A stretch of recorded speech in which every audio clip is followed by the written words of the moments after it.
মিষ্টি কিন্তু আমরা জেনারেলি খাওয়ার পরে খাই, বাট এমন একটা মিষ্টির রেসিপি চাই যেটা আমরা ব্রেকফাস্ট হিসাবে বা হালকা বিকেলের টিফিন হিসাবেও খেতে পারি।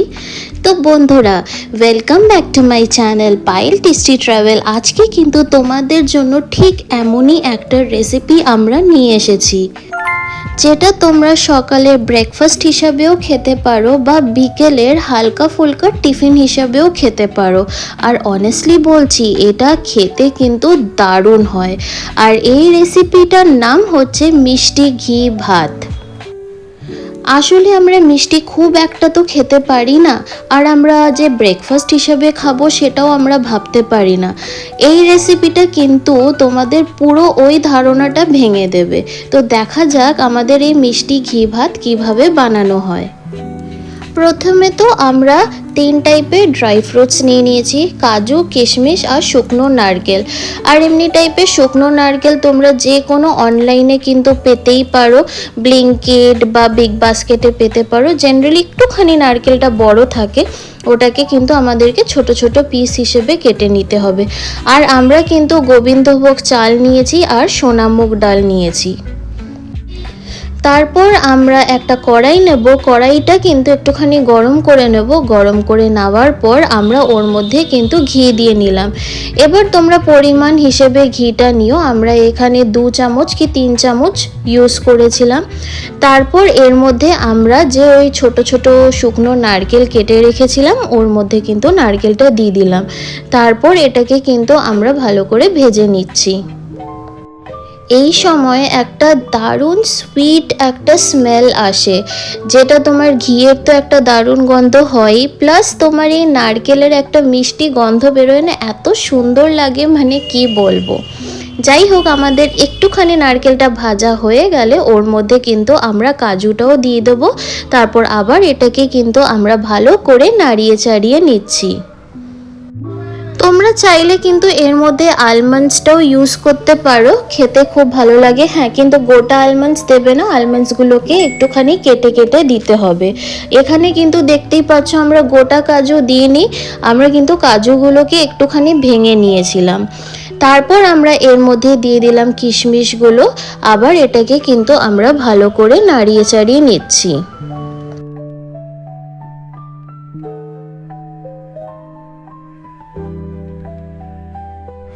ড্রাই ফ্রুটসগুলো কিন্তু আমাদের অলমোস্ট ভাজা ভাজা হয়ে গেছে। আমরা কিন্তু এটাকে একটা আলাদা বাটিতে তুলে রেখেছি। তারপর ওই সেম কড়াইয়ের মধ্যে কিন্তু আমরা এই সোনা মুগ ডালটা দিয়ে দিলাম। তারপর কিন্তু এটাকে আমাদেরকে ভালো করে রোস্ট করে নিতে হবে। আর সবথেকে মজার কথা হচ্ছে, এই রেসিপিটা কিন্তু এমন কোনো খাটনিই নেই। তো একেবারে একটা ইজি ডেজার্ট রেসিপিও বলতে পারো, প্লাস একটা তোমাদেরকে কি বলি তাহলে, মানে ব্রেকফাস্ট ডেজার্ট হিসাবেও তোমরা বলতে পারো। খুবই সহজ বানানো, কোনো এমন খাটনিই নেই। জাস্ট কিছু ইনগ্রেডিয়েন্টস দিয়েই কিন্তু এই রেসিপিটা বানানো হয়ে যায়। আর হ্যাঁ, টেস্ট নিয়ে কিন্তু একেবারে কোনো কম্প্রোমাইজ হবে না এখানে।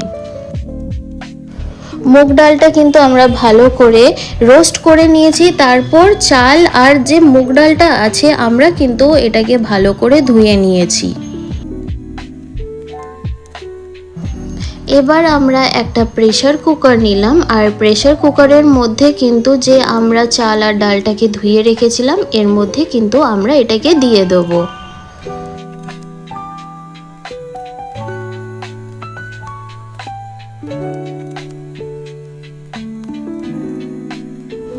তারপর এর মধ্যে কিন্তু আমরা জল দিয়ে নিলাম।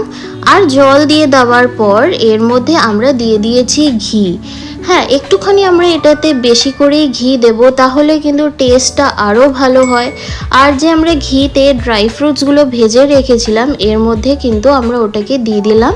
তারপর আবার এটাকে আমরা ভালো করে নাড়িয়ে চাড়িয়ে নিলাম।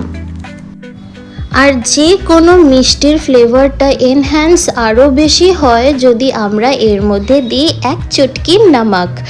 আর একটুখানি আমরা লবণ দিয়ে এটাকে আবার একটুখানি ভালো করে মিশিয়ে নিয়েছি। তারপর আমরা কিন্তু প্রেসার কুকারের লিডটা আমরা বন্ধ করে দিলাম। যতক্ষণ আমাদের এই চাল ডালটা তৈরি হচ্ছে আমরা বানিয়ে নেব একটা রস। তো আমরা একটা আলাদা বাটি নিলাম, ওর মধ্যে আমরা জল নিয়েছি আর এর মধ্যে কিন্তু আমরা পাটালি গুড় দিয়ে দিলাম। আমরা কিন্তু একটু বেশি করেই পাটালি গুড় নিয়ে নেব, কারণ এর মধ্যে কিন্তু এক্সট্রা কোনো চিনি বা অমনি মিষ্টি হওয়ার জন্য আর কিছু পড়বে না। তো আমাদের কিন্তু গুড়টাকেই ভালো করে নিয়ে নিতে হবে। তারপর কিন্তু আমরা গ্যাসটা জ্বালিয়ে এই গুড়টাকে আমরা ভালো করে গলিয়ে নেব। আর এটা কিন্তু ওয়ান পট মিল হিসেবেও বলা যায়। আর হ্যাঁ বন্ধুরা, তোমরা যদি এমন টাইপের ইউনিক রেসিপি, আর সামনে তো গরমকাল আসছে, সেই আবার 40 ডিগ্রি বা তার ওপরে, তো বেসিক্যালি আমাদের কিন্তু রান্না বান্না করতে খুব একটা ভালো লাগবে না সেই গরমে। তো একেবারে শর্টকাট রান্না আমরা করব, প্লাস এমন না যে খেতে ভালো হবে না, অমনিও না।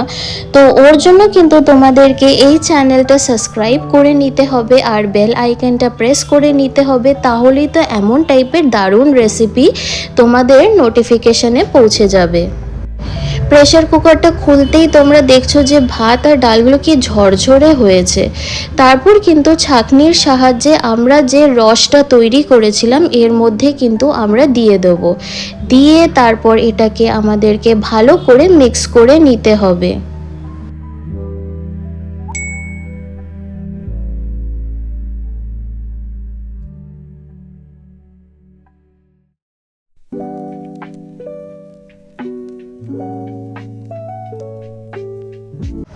আমরা কিন্তু এর মধ্যে কোনো টাইপের চিনি দেব না, আবার বলি তোমাদেরকে।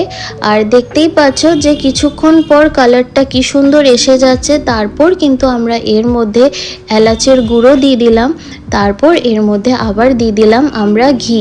সত্যি কথা বলছি, এই ঘিয়ের ফ্লেভারটার প্রত্যেকটা বাইটে যে তোমাদের ড্রাই ফ্রুটসগুলো পড়বে না, এত ভালো লাগবে খেতে, মানে আমি বলতে পারছি না। লিটারেলি যে তোমাদেরকে বোঝাতে বোঝাতে আমার জিভে পুরো জল এসে যাচ্ছে।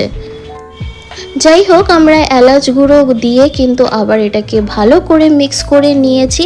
তারপর গার্নিশের জন্য আমরা ইউজ করেছি গোটা কাজু আর কিশমিশ। And here you go, your মিষ্টি ঘি ভাত is ready. And if you like this recipe, then please do like and subscribe my channel and press the bell icon for more such amazing recipes. আবার তোমাদেরকে বলি বন্ধুরা, গরমকালে দারুণ দারুণ রেসিপিস আসতে চলেছে একেবারে শর্টকাট ভার্জনে, যেটাতে বানাতে তো একেবারে খাটনি হবে না, প্লাস টেস্ট বাডস নিয়ে কোনো টাইপের কম্প্রোমাইজ নেই। ওর জন্য কিন্তু তোমরা চ্যানেলটাকে সাবস্ক্রাইব করে নেবে আর কিন্তু বেল আইকনটা প্রেস করে রাখবে। And thank you for watching my video. আবার দেখা হবে তোমাদের সাথে এমনই সুন্দর রেসিপিস নিয়ে। টিল দেন সকলে ভালো থেকো and bye, have a good day.